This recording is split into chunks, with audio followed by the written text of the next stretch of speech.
উপস্থিত আছেন জাতীয় নাগরিক পার্টি এনসিপির যুগ্ম সদস্য সচিব অ্যাডভোকেট হুমায়রা নূর, আছেন জাতীয় নাগরিক পার্টির সংগ্রামী আহ্বায়ক এবং জাতীয় সংসদের মাননীয় বিরোধী দলীয় চিফ হুইপ জনাব নাহিদ ইসলাম।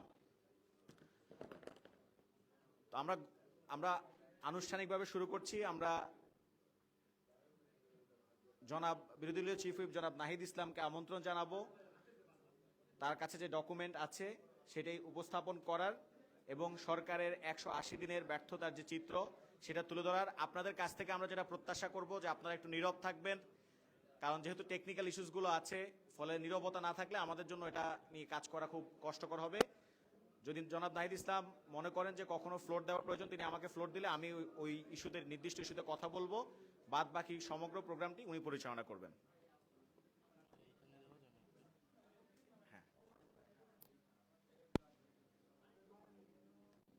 কিরকম ছিল সরকারের ব্যবস্থাপনা, কিরকম ছিল, এবং এই সরকার আমরা দেখেছি 180 দিন উপলক্ষে তারা নিজেরা একটা প্রেস ব্রিফিং করেছে, একটা ইবুক পাবলিশ করেছে।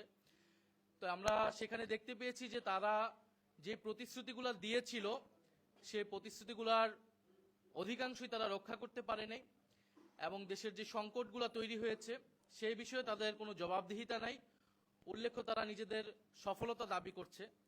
তো আজকের প্রেস ব্রিফিংয়ে মূলত আমরা আপনাদেরকে দেখানোর চেষ্টা করব, জনগণকে দেখানোর চেষ্টা করব আপনাদের মাধ্যমে, যে এই সরকার কোথায় কোথায় অব্যবস্থাপনা এবং সংকটগুলো তৈরি করেছে। আজকে একটু আমাদের সময় লাগবে, আশা করি আপনারা আমাদের সাথে থাকবেন। আমরা যদি শুরু করি একদম, এই সরকার 17 ফেব্রুয়ারি অনুষ্ঠিত প্রথম বৈঠকে সরকার 180 দিনের জন্য একটা পরিকল্পনা নির্ধারণ করেছিল। তারা অগ্রাধিকার দিয়েছিল, একটি হচ্ছে বিদ্যুৎ জ্বালানি সরবরাহ। আমরা দেখতে পেলাম যে এই 6 মাসে এই যে 3টি বিষয়কে তারা অগ্রাধিকার দিয়েছিল, এই 3টি বিষয়তেই তারা কিন্তু নিদারুণভাবে ব্যর্থতার পরিচয় দিয়েছে।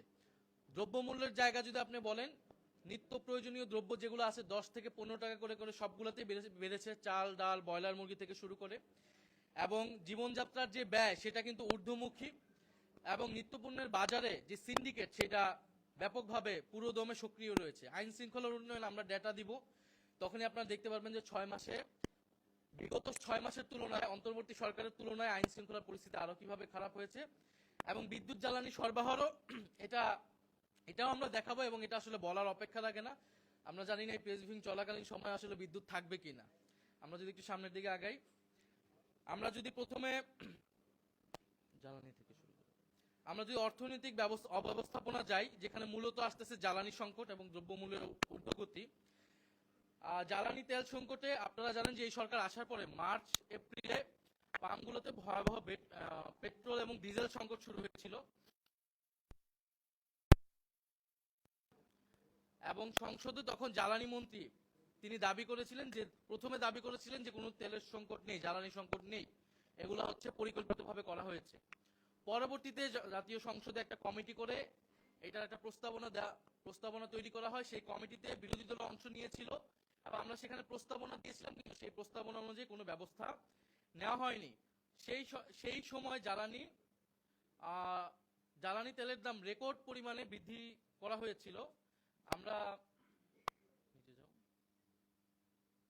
অকটেন হচ্ছে 20 টাকা লিটারে, পেট্রোল 19 টাকা, কেরোসিন 18 টাকা এবং ডিজেল 15 টাকা। এবং এই মূল্য বৃদ্ধিটা পণ্য পরিবহন, সেচ, কৃষি সহ আমাদের আরো অনেকগুলা সেক্টরে এটা সরাসরি প্রভাব বিস্তার করেছে। এই যে সংকট, এই সংকটের পিছনে আমরা দেখেছি যে স্থানীয় নেতাদের প্রশ্রয়ে সিন্ডিকেট গড়ে উঠেছিল। পাম্পের ভূগর্ভস্থ ট্যাঙ্কে তেল মজুত করে রাখা হয়েছিল। অভিজ্ঞতাহীন প্রভাবশালী গোষ্ঠীর সরবরাহ ব্যবসায় প্রবেশ করেছে, এবং উচ্চ কমিশনে বিপিসি এবং পেট্রোবাংলায় পাইকারি বিক্রি শুরু হয়েছিল, এবং অর্থাৎ জ্বালানি ক্রয়ে স্বচ্ছতার প্রশ্নটা অনুপস্থিত ছিল। এবং বিভিন্ন জায়গায় আমরা দেখেছি পাম্পের মজুদের ঘটনা স্থানীয় সংবাদ মাধ্যমে এসেছে, প্রশাসনের অভিযানও সেটা এসেছে। সেই সিন্ডিকেট সরকার কিন্তু ভাঙতে পারেনি। আমরা যদি গ্যাসের দিকে আসি, বর্তমানে দৈনিক গ্যাস চাহিদায় 43% ঘাটতি রয়েছে। দিনে আপনার 380 কোটি ঘনফুট হলো চাহিদা, সেটা এখন 215 সরবরাহ আছে, 215 কোটি ঘনফুট। ঢাকার মতো শহরে দিনে প্রায় 12 থেকে 14 ঘন্টা চুলা জ্বলছে না। বিদ্যুতের ঘাটতির কারণে বিকল্প হিসেবে বিদ্যুৎ সরবরাহের সুযোগও সীমিত রয়েছে। শিল্প কারখানা উৎপাদনের জন্য অন্তত 3 থেকে 4 PSI প্রয়োজন, অর্থাৎ কিন্তু বিভিন্ন এলাকায় গ্যাসের চাপ প্রায় শূন্যে নেমে এসেছে এবং এই বিপুল ঘাটতির সঙ্গে সুপরিকল্পিত কোনো সমাধান হাজির করা হয়নি, বরং সংকটকে পুঁজি করে স্পট মার্কেট থেকে বেশি দামে ক্রয়ের আয়োজন করা হচ্ছে। আমরা যদি দেখি যে গ্যাসের চাপে শূন্য নেমেছে যে শিল্পাঞ্চলগুলোতে, আপনারা এই জেলাগুলোর নাম দেখবেন আশুলিয়া, সাভার, গাজীপুর, কালিয়াকৈর, ময়মনসিংহ সহ প্রায় অনেকগুলো জেলায় গ্যাসের চাপ শূন্য নেমে এসেছে।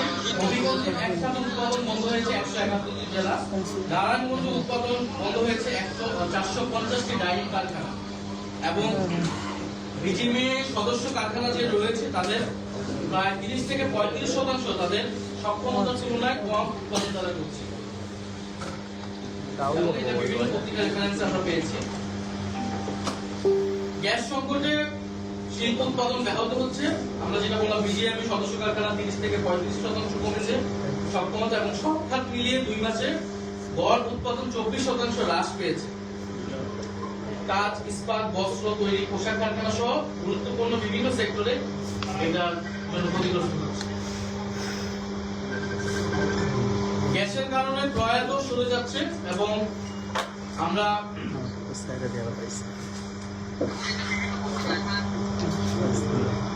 নির্ধারিত সময়ে পণ্য জাহাজীকরণ করা যাচ্ছে না এবং উৎপাদন কমে যাওয়ায় শ্রমিক ছাঁটাই করা হচ্ছে, ফলে শ্রমিকের চাকরি ঝুঁকিতে পড়ছে। আমরা বিদ্যুতের ক্ষেত্রে দেখব, এই সরকারের অঙ্গীকার ছিল নির্বাচিত হওয়ার পরে তারা বলেছিল যে ক্ষমতা গ্রহণের 3 মাসের মধ্যে কোনো বিদ্যুতের দাম বৃদ্ধি, 2 বছরের মধ্যে কোনো বিদ্যুতের দাম তারা বৃদ্ধি করবে না। কিন্তু বাস্তবে আমরা দেখলাম যে 3 মাসের মধ্যে তারা বিদ্যুতের দাম বৃদ্ধি করলো। পাইকারি পর্যায়ে 19.85% এবং গ্রাহক পর্যায়ে গড়ে 16.68%। গ্রাম এবং মফস্বলে 10 ঘন্টারও বেশি লোডশেডিং হয়েছে।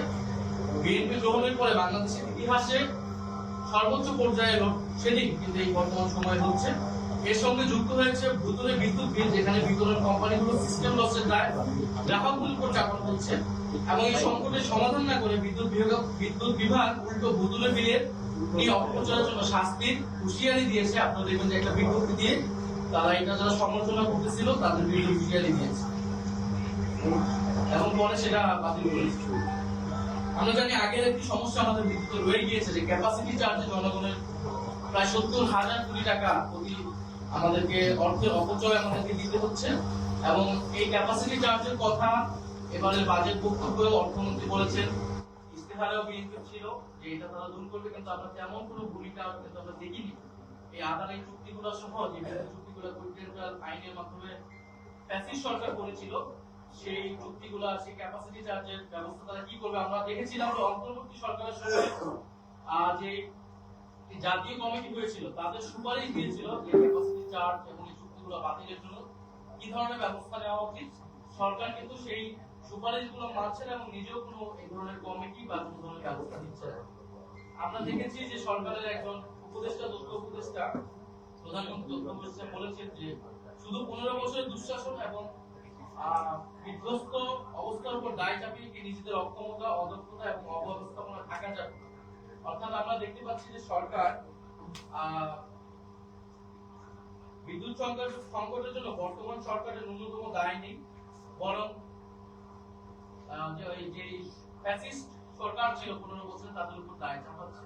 এবং আমরা দেখছি এই 6 মাসে যে কোনো সংকটের কথা আসলে বর্তমান বিএনপি সরকার হয় অন্তর্বর্তী সরকারের উপর দায় চাপাচ্ছে অথবা ফ্যাসিস্ট সরকারের উপর দায় চাপাচ্ছে। কিন্তু আমরা মনে করি এটি কোনোটাই গ্রহণযোগ্য না।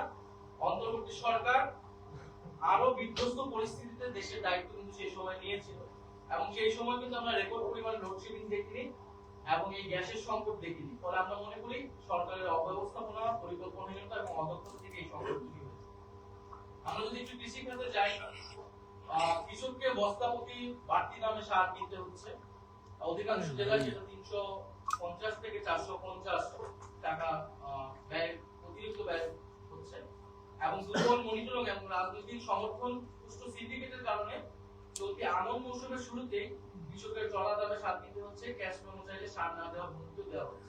কৃত্রিম অনৈতিকভাবে তৈরি এই সংকটে উৎপাদন ব্যয় বাড়বে, ফলে বিরূপ প্রভাব পড়বে এবং কৃষকরা ন্যায্য মূল্য থেকে বঞ্চিত হবে।